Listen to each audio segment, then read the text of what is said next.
listen, if you knew my life, I might be chipper and jolly on here, but my life, nothing was soft about it. Like, but when I tried to step into that soft girl era and live as though I had not a care in the world, that's when I got slapped for real.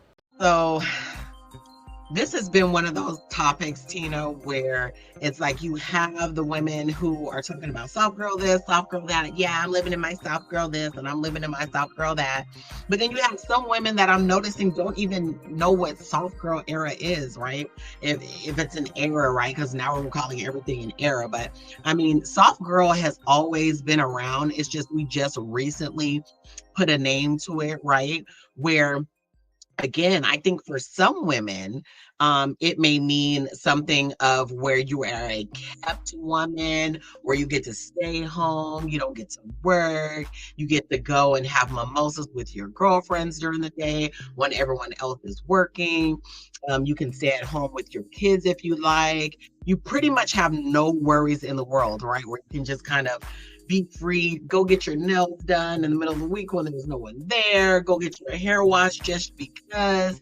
But then you have the other women who believe that it's something that's internal, it's something that it's more of a zen place that they can get to when they're having a bad day. It's something where it's basically more of a self-care on the inside than it is on the outside, right? I joke around about soft girl a lot because I wasn't working a conventional job for almost a year, right? And I just recently had to go back to work. So I made a video and posted it on TikTok and actually went live on TikTok talking about the whole soft girl thing, right? And again, that's where I kind of found that some women had never heard of it. And they're like, maybe I want to be a soft girl, right? So everybody wants to be a soft girl and whatever that means to them. But for me, even though I joke about it, I kind of struggle with having that inner peace, right? Even though I do have a background in being a life coach for women, I still find myself struggling with finding that inner peace and that inner softness, if you will, to kind of go to because I've had to live such a hard life, right? So I think that as women who have had to deal with trauma and all the different things, right? Sometimes we search for and we thrive for that place of peace. So when we see it online and these women sipping these mimosas and pinkies out and just kind of doing whatever they want in the middle of the day,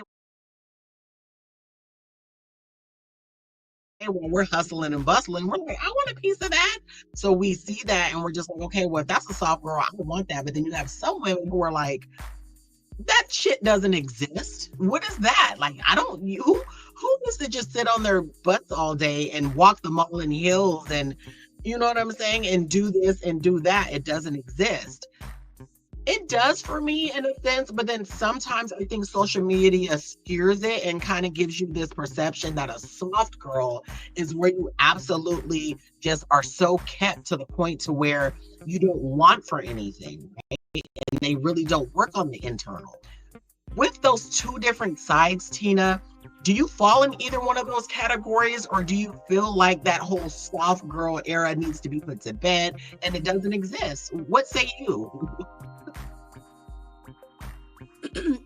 It's interesting because, I've heard those definitions and I feel like I fall somewhere in the middle. I don't find myself being on either end of those things. Like, so for me, like, when I was younger, I used to always I dated a lot of like wealthy men. I traveled in some places and saw, different ways of living. And I always was like, oh, one day I just want to kick my feet up and, live in luxury and, enjoy, the fantastic, whimsical things about life. Right. But as I've grown in my womanhood and even grown in my motherhood, I've never really been a person that's been tremendously comfortable putting the ball in somebody else's hands. So like in my relationship, I would love to be the type of woman, that allows a man to lead, because I feel like I'm just naturally a traditional woman and can kind of submit to those kinds of spaces. But my idea of being soft is not really being in a space where I just kind of kick back and like sort of allow a man to take care of me. I actually feel like that kind of, for me, not knocking it for the women who enjoy that. That's definitely their choice and their preference. But I've just never really been the type of woman who feels like if I can't use my mind to create things and I can't be purposeful like in my own life without a man and without somebody else, without a partner to assist in that, like that's not really truly fulfilling to me. And if it's not fulfilling to me, then it's definitely not going to bring me peace and happiness, right? And so while I don't want to be, the working woman in the world coming home to a tired day every day, feet aching and, head throbbing, I also don't want to be a woman that's, sitting up in terry cloth robes, sipping mimosas either. I feel like I'm somewhere in between. I want to be able to be a woman who builds and who achieves and who lives in her purpose, but also has the ability to be able to relax and feel comfortable and enjoy, life. And I do think, your partner is a large, contribution to that, especially if you have a very supportive, and a partner who helps to provide and things of that nature, which is something that I definitely look for in a partner. But I just think while those things sound nice, I don't know that I would be tremendously fulfilled in either one of those spaces. I feel like I need to be in the median. I need to feel comfortable enough to relax in my femininity, but also be powerful enough to walk in my purpose, if that makes sense. How do you feel about it? Yeah, I absolutely agree. I'm big on balance. I feel like because I don't know, it's weird because I grew up, I'm a girly girl, but then I like to get my hands dirty. I've always been somewhat of a tomboy, growing up, climbing the trees, wrestling the boys and things like that. So growing up, because I've had to stand on my own 2 feet at a very young age, I definitely understand the hustle. You know what I mean? So it's like, and I respect the hustle. I respect the grind of a woman. You understand? But so if you are able to, like you said, have a partner to where it takes a little bit of that edge off of you, and you're able to enjoy, the little softer side of life, then yeah, go for it. And I don't think that it should be to where we're judgmental of that, because sometimes we are envious of the woman who does that. I'm like you, Tina. I think that there has to be some type of balance, because living that type of life, you don't really feel fulfilled. And then the women who are actually still hustling in the background but can still build, and let's take for instance a single woman, right? If she has her little side hustle and she's building and she's doing all that, that's still not considered soft skills, because you still grinding it out. You know what I mean? You're still to some degree grinding it out, like, oh yes, I'm just kicking my feet up, look at my lifestyle and look at my this. Be real with yourself. What really is soft? You know what I mean? Because to me, like I said, even though we do have the hustle and bustle, you still have to have pockets in your day where you actually, and you just take those deep breaths. And then, again, we sit and talk about the femininity, but we all still have like a little masculinity in us. So I actually feel like I am safer to operate in both. Because if I was just feminine all the time, walking, a little, Peg Bundy, just walking, skipping in my heels and stuff like that, or whatever, that's unrealistic for me. I wouldn't even feel whatever. And I'm not knocking the women who are 100% in your feminine. I'm not saying that, but I think that still leaves you open to some type of vulnerability in that sense. I still think you need a little bite to you. I still think you need to operate in a little bit of your masculine to balance out that femininity, right? So to me, always 100% being soft is unrealistic, because people always say to me, oh my God, Fanta, you're just so strong. You're just so strong. And then that actually made me take a step back, and I got offended. I'm like, dang, I'm that strong. I don't want to be strong all the time. So that's when I kind of look to the softer side of me, dug deep into finding out more of the feminine side of me, and I actually really like it. And I don't mean just putting on makeup. I mean genuinely surrendering and allowing people in to help me when I need the help, taking care of me when I need to be taken care of, and things like that. But that doesn't mean that my hustle stops. That just means that I know that there's another side to femininity than just all the time on the outside smiling and batting your eyelashes and things like that. I know how to pull that out when I need it.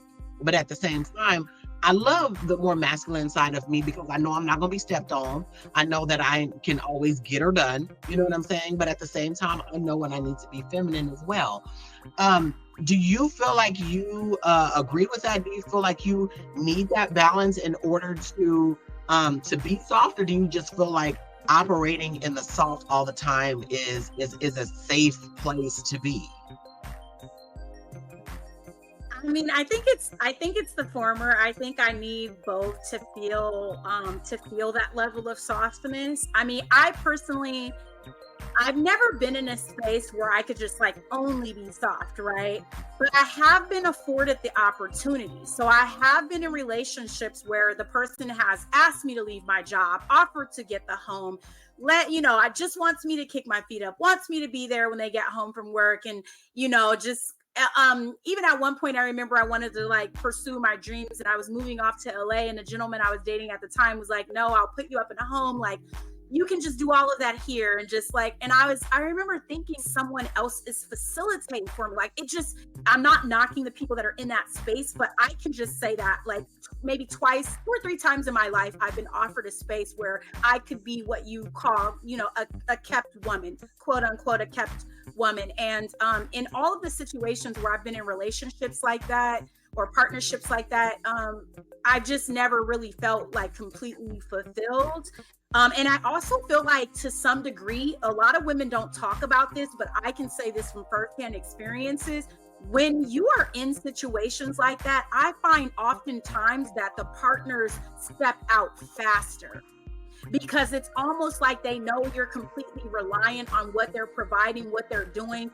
You're home more, they're gone more. They have more of an excuse to work and travel and do things because they're providing more in the household. But it kind of opens up the door to me for infidelity. Not saying that a man who's, or a woman who's going to be unfaithful won't be anyway, but I think it opens up the door for infidelity. And the interesting thing about that is oftentimes when they do venture out, they're looking for women who actually have like a different level of independence. They're going towards the opposite.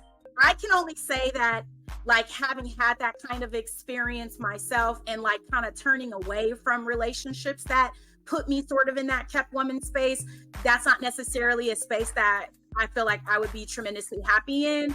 And on the flip side of that, when a man has allowed me to move like I want, travel where I want, hang out with the people that I want to hang out with, go into different business ventures that I'm interested in, like go deeper into myself, learn the things that I want, the things that makes me happy. When a man or my partner has given me the freedom to truly explore that, I find that is when I'm the most feminine and the softest version of myself. And I also feel the safest in that type of environment. So I can only speak for me, but I would say that that's kind of my position. Now, I do want to ask you a question. You have been in relationships with both men and women, and long-term relationships, and like just in seeing the difference between coming home and being in that space with your children with a man versus being in that space and dealing with that with your wife, like, is there a difference? Do you feel that there's a difference in how those sort of play to like your ability to be soft or to be feminine or to even feel like you're in a safer space? I'm really curious about that. That's a good question. I think it's kind of hard for me to compare whether it's a gender thing or not, but I know previously I in dating someone who, or being in a relationship with someone that is a man, I think because they say naturally as women we're a little bit more emotional and things like that, I don't think that men truly understand where that comes from. We have to be, because we are natural nurturers, right? But I think a lot of times they don't understand. So when we're I'm saying the man, they have this macho thing like, well, I'm saying, I just want you to stay home and just be a woman, right? Just be a wife. That's it. Just like you said, keep the food on the table and the this and the that, right? But then at the end of the day, say for instance, you wanted to do something, I just tend to notice that they're not as supportive as wanting, you know what I'm saying, the woman to go out and, you know, to kind of get herself together. And I think that goes way back. You know what I'm saying? The man wanting the woman to be home barefoot and pregnant and stuff like that. They don't want the woman to be smarter. They don't want her to kind of go get something about herself and things of that nature. Because once they do that, insecurity to me, it kicks in like, oh, she thinks she's really doing something or whatever. So in their head, they're like, okay, well, where does that leave me? Her attention's on the kids now. She has like this great job. She's doing a little bit, especially like, oh, she making more money than me. Oh no, you know what I'm saying? So they actually like the women to operate more in a softer side, right, and be a little bit more subservient to them. And I think that might be where it stems from, right? The women wanting to be more, because then guess what? It makes them more attracted to a man when they are batting those eyelashes, when they are walking around and just, oh my God, oh my, save me, damsel in distress, right? That attracts the man. But like you said, I find that the man steps out more when that, because guess what? Men at the end of the day, they want a woman who is solid financially. I've seen it. You know what I'm saying? So they actually like the women to operate more in a softer side, right, and be a little bit more subservient to them. And I think that might be where it stems from, right? The women wanting to be more, because then guess what? It makes them more attracted to a man when they are batting those eyelashes. They want the woman who is their equal in the sense that she's educated, she has her own, like Neil said, a woman that's got her own. I love her cause she got her own. She don't need mine, she's silly mine alone. You know what I'm saying? That's what a man really wants. You know what I'm saying? They want that woman that's standing firm, you know what I'm saying? But they can still do all the things. Clean, cook, be a mom, right? But I do notice that with my wife, and it could just be just who she is as a person. She has been more supportive with me wanting to venture off and be a little bit softer and kind of let her take the reign and take some of the stress off of me, right? But at the same time, my wife still, in all the things that she does, she still cleans. She still cuts the grass. You know, and our yard is not little. Our backyard is not little. I see her still come home exhausted and cut the grass with no complaint. She still, you know what I'm saying, helps take care of her mom with no complaint. She still helps me with my mom and my kids, no complaints. You get what I'm saying? But then at the end of the day, she still allows me to be my crazy self. But then on the flip side, she still allows me, if I want to take a step back and say, you know what, this job is stressing me the hell out. I need a break and whatever. Even though we're not balling out of control, we have the you know what I'm saying, our necessities are met. She was just like, okay, whatever. You know what I mean? So I don't know if a man would have allowed me to do that, to really just take that break, knowing that we needed two incomes. You know what I mean? Like, and so me now going back to a 9 to 5 was my decision, because I saw this woman doing all these things, not complaining, and allowing me to be what I thought in my head was soft, right? Kicking my feet up.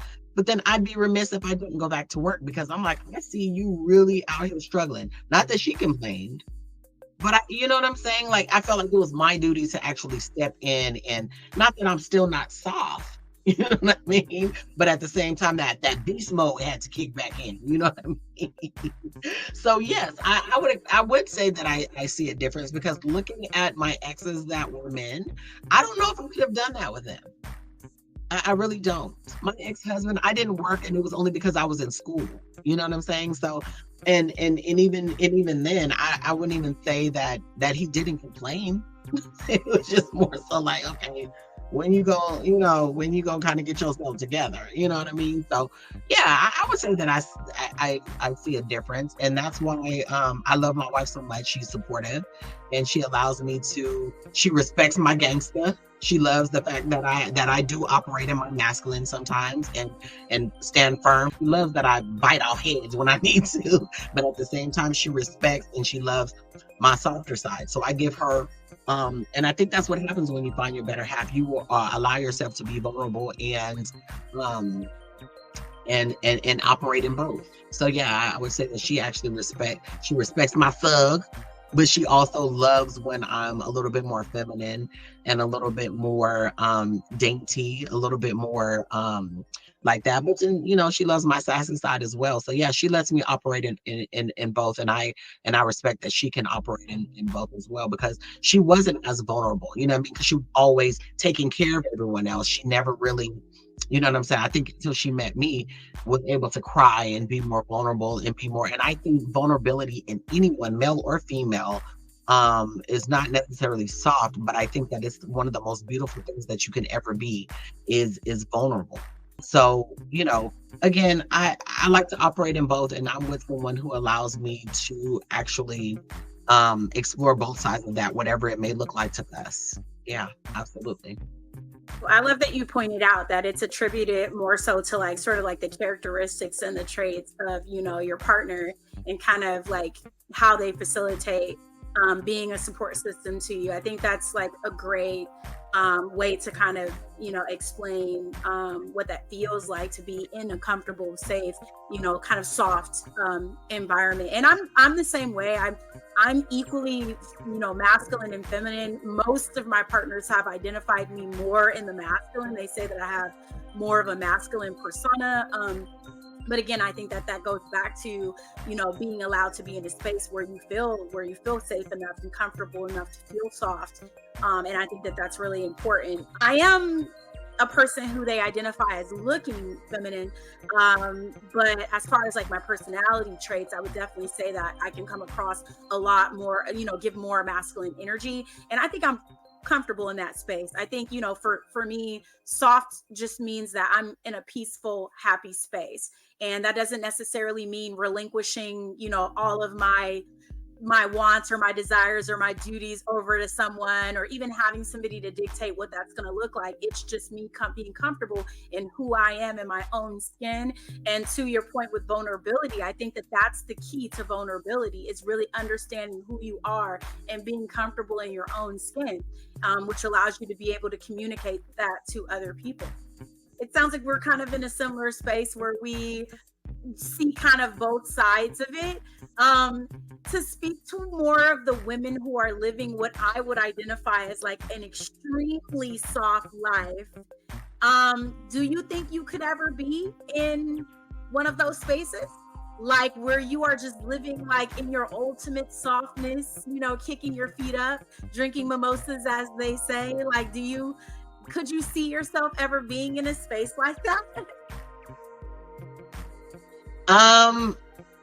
Yeah, I could definitely see that for me and my wife, but as a collective though, you get what I'm saying? Like I wouldn't want it to ever be a space again where it was just just me living in that, right? Like I want to give her some reprieve as well. So absolutely, I think that doing day brunches and walking the beach and letting, the breeze hit me and stuff, I love that. I really feel like, especially in the second half of my life, I would love for us as a family really to just really want to, just get up and go. And because of the hustle and bustle, the reality is a lot of times, you can't do those things. But I think that absolutely, I would love that, because that means that all of my needs are met. That means that all of the goals that I have set forth in my business that will be running themselves, all of my streams of incomes are actually streaming. Amen. And that means that we have everything that we need, we want for nothing, and that means that we have made it. Right? And everybody wants to make it, and I don't think that we should all do that on the backs of just one person gets to live soft and the other person's busting their butt, right? I think that as a couple, or even just as a single person, I think that is the goal for everyone, right? To have all of their needs met, to where they want for nothing. They don't have to say no to their kids when they be like, "Mommy, can I have that?" Nobody wants that life, right? Nobody wants struggle. So yeah, absolutely, I'm ready to kick my feet up. I'm ready to do those things and not really have to worry. I want the good headaches. I don't want the bad headaches. I want the kind of headaches where someone's calling me and be like, "Hey, Fancy, we're out of stock of the such and such." It's like, "Oh, okay, well, let me make a phone call." You know what I mean? I want those to be my worries.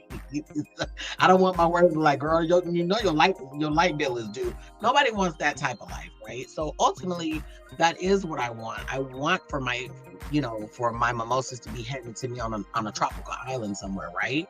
But I know right now what I have to do in order to get that life is to get these streams of income actually streaming, not trickling. You know what I mean? Like I really need to see everything. And I know that's coming soon, but I need to actually see that before, that ultimately can happen. But that is the plan. Yeah. Don't you want to kick your feet up too, Timothy? Yeah, I love the idea of, I mean, I'm not married, but I always say that if I got married, I feel like in my mind, we're going to be living our best lives. Like it's going to be couple goals all day because I feel like I work so hard and I am such a good steward over my finances and I love planning and mapping out things and I have a lot of goals that I want to accomplish. So I feel like if I had a partner that really kind of had that same mindset, was very driven and kind of saw those common goals, I feel like we could come together and achieve all of those things together. And yes, I do plan to kick my feet up at the beach. I have a dream of having a beachfront house. And yes, those are definitely goals of mine. So I do believe that once you achieve a certain level of success, and you have financial freedom, and you've reached that exit number, whatever that exit number is for you, I think, yes, that becomes a time in life. If you're not able to achieve that, maybe at a younger age, it becomes a time in life where you can, sort of work towards that and essentially amass that so that you can have a much more comfortable and flexible life. And that is a goal that I have, whether I'm in a partnership or not. But I do think that, if I could, be blessed to be able to meet a partner that, could help me to grow towards that, I think I could get there even faster. We could get there faster together. At least that's my thought. I think this has been a great conversation. Definitely drop us some comments. Let us know. I know that you went live about the soft and feminine era. I would love to see, ladies, what your thoughts are about what being soft and feminine is to you. And fellas, make sure you drop some comments and let us know, what's your idea of a soft and feminine woman? Is it important to you? Is it something that you're looking for? For your partners out there, are you experiencing this within your relationships, whether they're traditional or non-traditional relationships? Is this something that's important in your dynamics or in your household? Let us know. Drop us some comments. Please make sure that you like and subscribe to Breaking Black Podcast on all platforms and on all social media. Thank you again for tuning in. We will see you next time.